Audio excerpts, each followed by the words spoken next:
বোতলটা দেখছো তোমরা, এ দেখো এই যে এরকম করে চারি সাইডে ফুটো ফুটো করে দেওয়া আছে কাঁচি দিয়ে, ফুটো ফুটো করে কিন্তু গাছগুলোকে ঢুকে দেওয়া আছে। এই গাছের কিন্তু শিকড় নেই, ঠিক আছে, শিকড় ছাড়া গাছ এগুলো ডালই লেগে যায়। মানে এরকম করে ডাল, ধরো তুমি একটা ডাল নিয়ে আসলে, ডালটাকে মাটির মধ্যে পুঁতে দিলে বেশ কিছুদিন অপেক্ষা করবে, দেখবে শিকড় বেরিয়ে গেছে, ঠিক আছে। এগুলো গাছের কিন্তু শিকড় থাকে না।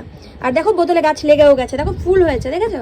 এরকম করে অনুষ্ঠান বাড়ি থেকে বোতলগুলো নিয়ে এসে ফেলবে না, এরকম করে কাজে লাগিয়ে দাও, গাছ লাগিয়ে দাও, কাজেও লেগে গেল, গাছও লেগে গেল, তাই না। ডালই লাগানো হয়েছে, এগুলোর শিকড় ছিল না কিন্তু, এগুলোর শিকড় নেই, ডাল। তারপরে এই গাছটার শিকড় নেই, ডাল। এগুলো এই যে গাছটা দেখো, এই গাছটা ছোট ছোট ছিল, কতগুলো ঝুড়ি নেমেছে দেখেছো। এগুলো যে ধরো এখান থেকে কেটে দিলে, এখান থেকে কেটে মাটিতে পুঁতে দিলে গাছটা হয়ে যাবে এখান থেকে, বুঝতে পেরেছো, এরকম করে। আর এগুলো খুব কাজের গাছ, খুব অক্সিজেন দেয় গাছগুলো। একজন আমাকে মেসেঞ্জারে SMS করেছিলে যে দিদি বোতলে ওইভাবে কিভাবে গাছটা লাগালে, সাইড দিয়ে কি করে লাগালে, ওইভাবে তো লাগাতে পারছি না।